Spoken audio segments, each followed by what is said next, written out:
Halo, selamat berjumpa kembali dalam Sandi Sularso Low Channel. Kali ini dalam konten saya akan memuat yaitu sumbangsih pemikiran kepada yang terhormat anggota DPR RI, ya, Dewan Perwakilan Rakyat Republik Indonesia, yang sekarang baru punya agenda menyusun rencana undang-undang tentang PRT atau pembantu rumah tangga, ya. Ini saya sebagai rakyat menyumbangkan sumbangsih pemikiran untuk melengkapi daripada RUU PRT tersebut.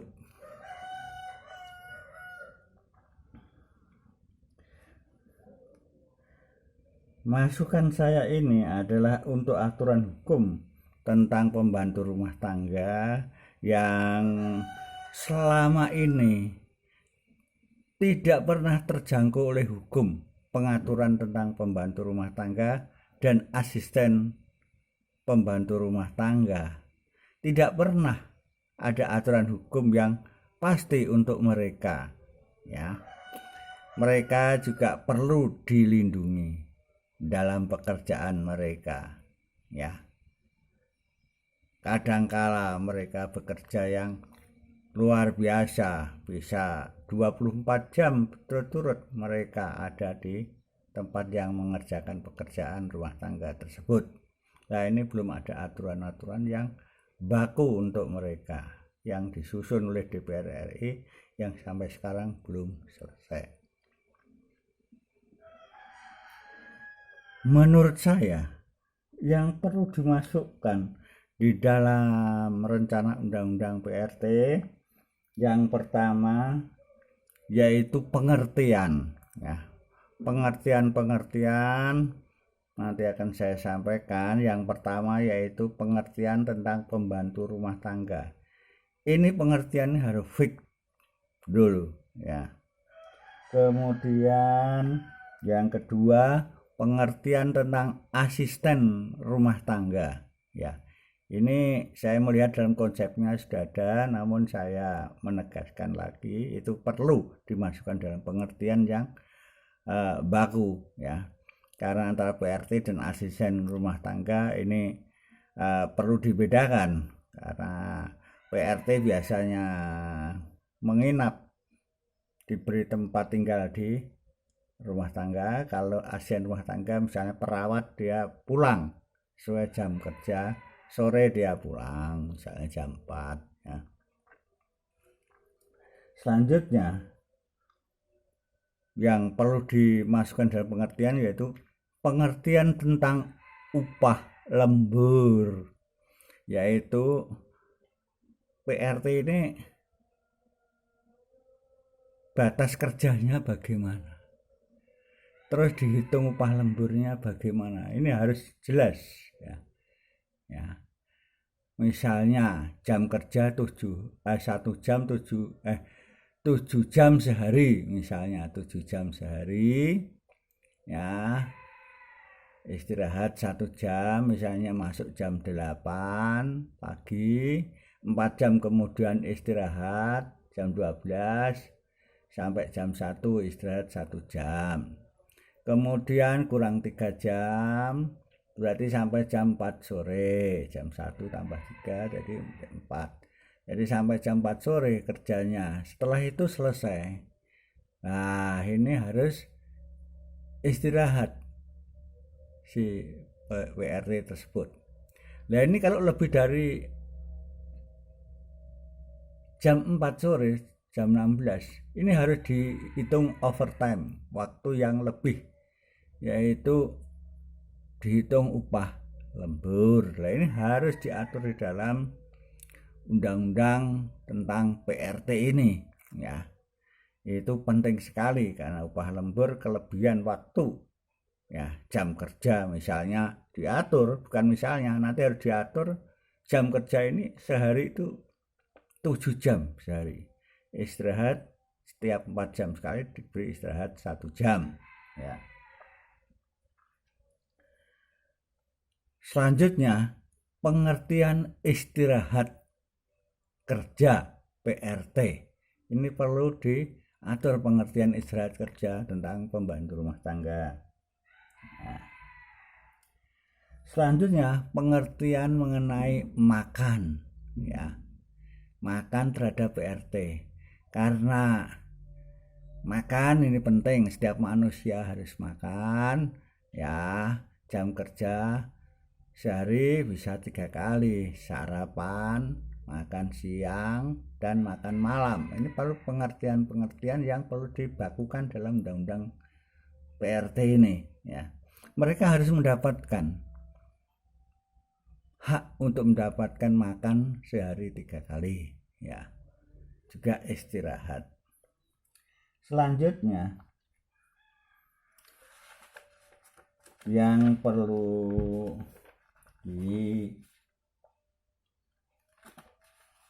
diatur atau saya dalam sumbangsi pemikiran ini adalah ya yang ke-8, yaitu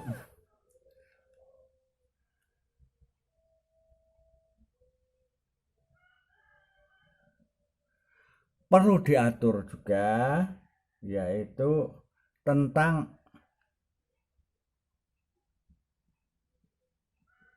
kepedulian pengguna tenaga kerja, yaitu membantu tentang kesehatan kerja. Misalnya setiap bulan diberi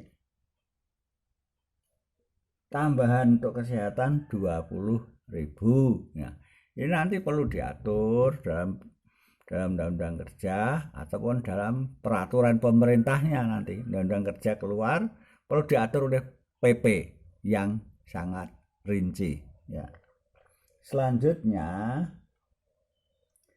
yang ke-9, upah atau gaji pembantu rumah tangga menurut saya perlu distandarkan dengan upah buruh, yaitu upah minimum kota atau upah minimum kabupaten, ya. Ini distandarkan itu, ya, standarkan. Selanjutnya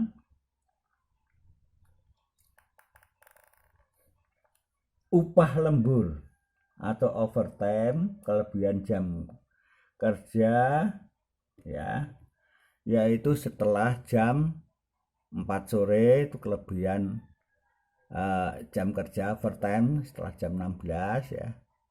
Sehari 7 jam dah kelebihan dari 7 jam sehari kerja, ya.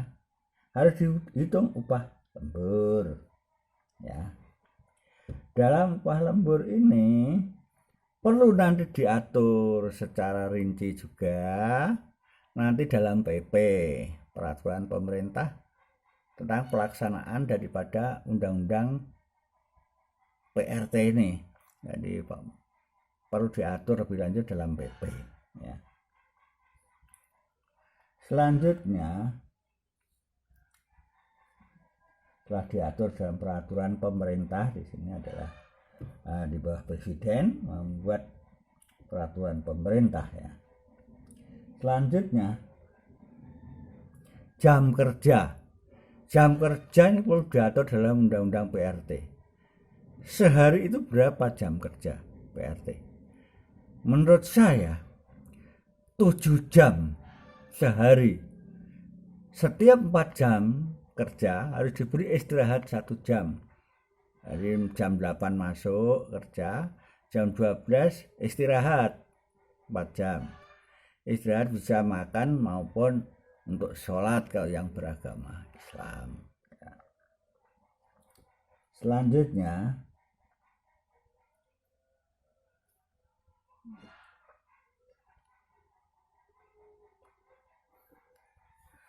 PRT dalam undang-undang kerja yang menggunakan PRT itu harus menyediakan kamar untuk PRT di rumah yang menggunakan PRT tersebut. Ini wajib, ya, wajib. Selanjutnya,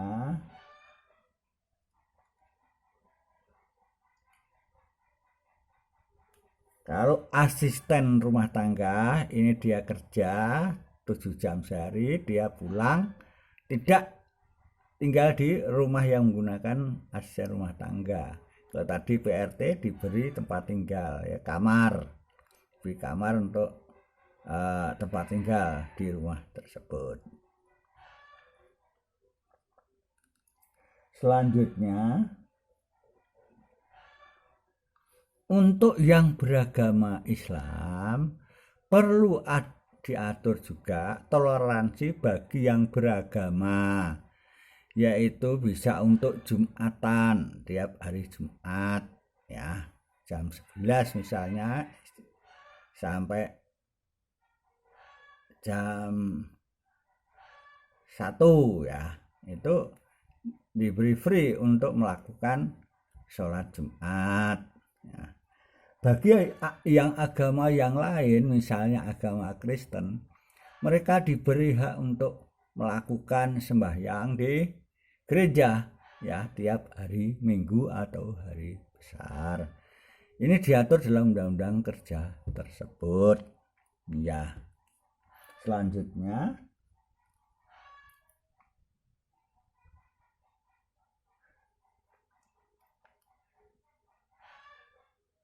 tugas pembantu rumah tangga ini harus dijelaskan dalam Undang-Undang Kerja yang sedang disusun, ya, dalam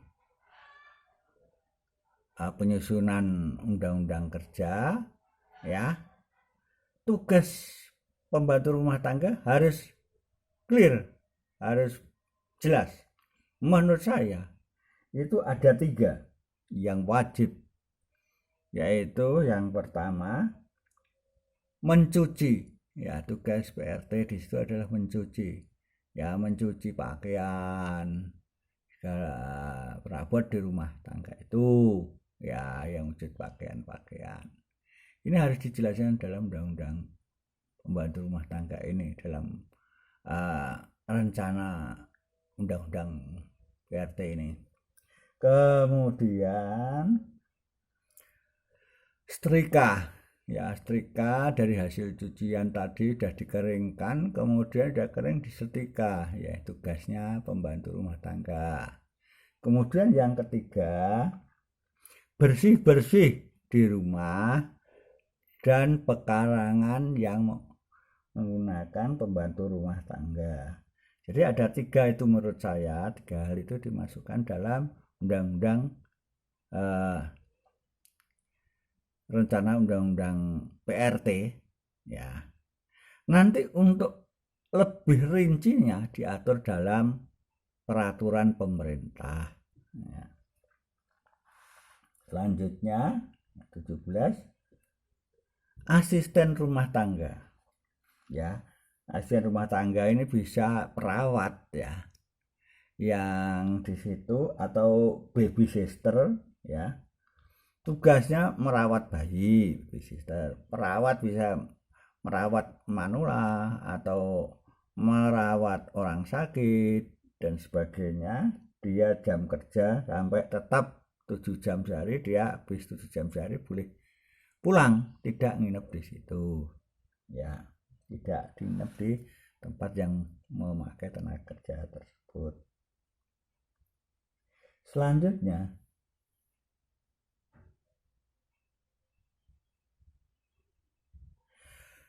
PRT, pembantu rumah tangga, dan asisten rumah tangga ini menurut saya secara yuridis, ya, sesuai hukum, ya, ketenaga kerjaan tingkat paling bawah, yaitu PRT ini, ya, ini termasuk Undang-Undang Kerja, namun Undang-Undang Kerja yang diterapkan oleh PRT dan asisten rumah tangga, ya. Ini pekerjaannya juga tidak main-main, seluruh Indonesia ada PRT asisten rumah tangga ini kurang lebih ada 4 juta lebih ya. Ini perlu diperhatikan oleh pemerintah dan negara. Ya. Menurut saya hubungan kerja ini perlu diatur secara yuridis. Menurut saya perlu dibuat perjanjian kerja antara pengguna tenaga kerja ya sama PRT juga atau asisten rumah tangga, semuanya harus pakai perjanjian kerja ya untuk mengikat hak dan kewajiban antara pemberi kerja dan yang melaksanakan kerja di situ ya. Ada hak dan kewajiban secara jelas. Isinya apa dalam perjanjian kerja itu? Isinya yaitu yang pertama identitas para pihak, yaitu pemberi kerja, yaitu orang atau rumah tangga yang memakai PRT. Kemudian identitas PRT atau asisten rumah tangga dituangkan di situ. Kemudian yang ketiga, isi perjanjian kerja. Biasanya isi perjanjian kerja ini sangat relatif. Namun nanti perlu ada pendampingan menurut saya. Nanti dalam PP perlu diatur bahwa asisten rumah tangga dan PRT ini perlu ada pendampingan lawyer atau pengacara yang diangkat oleh pemerintah, dalam ini Menaker ya, setiap kabupaten kota diangkat, namun bukan pegawai negeri tetap, honor kepada mereka ya, mendampingi para asisten rumah tangga dan PRT ketika mau dipakai tenaganya di rumah tangga. Pembikinan perjanjian didampingi oleh lawyer atau pengacara itu ya, biar nanti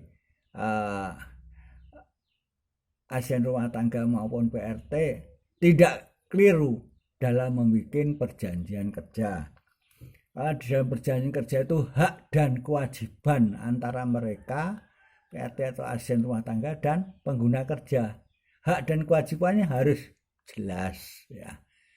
Hak dan kewajibannya harus jelas, dituangkan dalam perjanjian, ditandatangani kedua belah pihak dengan pakai materai ya. Dan menurut saya perjanjian kerja ini berlaku 2 tahun, bisa diperpanjang 1 kali. Namun dalam perjanjian ini kebebasan berkontrak. Jadi bebas mau pakai, wah orang yang pakai tenaganya cocok, mau diperpanjang lagi ya silakan, apabila yang bersangkutan sama-sama mau. Yang penting isinya hak dan kewajiban sama-sama cocok, yaitu syarat sahnya perjanjian pasal 1320 KUH Perdata, yaitu ada sepakat, cakap, hal tertentu, dan kausa yang halal yang keempat. Yang penting syarat sahnya perjanjian terpenuhi ya. Ini nanti saya mohon untuk dalam penyusunan itu ini dimasukkan dalam perjanjian kerja antara pengguna jasa dan yang akan bekerja, itu PRT maupun asisten rumah tangga. Jadi punya hak secara yuridis, punya hak, punya kewajibannya jelas. Tidak seenaknya nanti dipakai bekerja tanpa aturan yang jelas. Ini nanti bisa merugikan PRT maupun asisten rumah tangga ya. Selanjutnya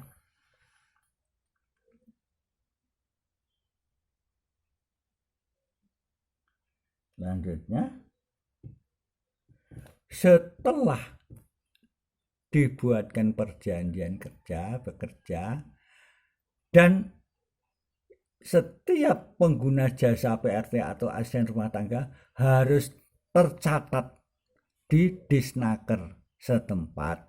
Ya. Identitas pengguna itu harus tercatat. Sejak kapan dia pakai asisten rumah tangga atau PRT dengan identitasnya ini. Jadi ada pelaporan ke Disnaker. Jadi nanti ini juga kalau sudah selesai juga harus melaporkan ke Disnaker bahwa hubungan kerja sudah selesai atau sudah tidak pakai lagi ya. Jadi pengawasan nanti dari petugas Disnaker dalam pengawasan dapat laporan karena mereka adalah rakyat Indonesia yang perlu dilindungi secara hukum ketenaga kerjaan. Ya. Demikian saudara-saudara sekalian semua, barangkali nanti ada masukan dari rekan-rekan atau kawan-kawan bisa memberi masukan dalam konten YouTube saya ini dalam komentar sumbangsih pemikirannya apa, karena ini saya kirimkan terbuka melalui YouTube saya kepada yang terhormat anggota Dewan Perwakilan Rakyat Republik Indonesia di Jakarta, supaya dalam penyusunan itu dapat aspirasi dari rakyat. Apakah aspirasinya nanti bisa dimasukkan dalam pasal-pasal dalam rencana undang-undang PRT yang sedang disusun. Terima kasih semuanya dan terima kasih kepada Ketua DPR RI dan anggota.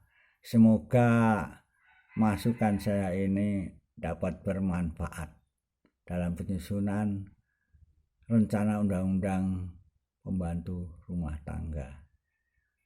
Terima kasih. Matur suwun. Thank you.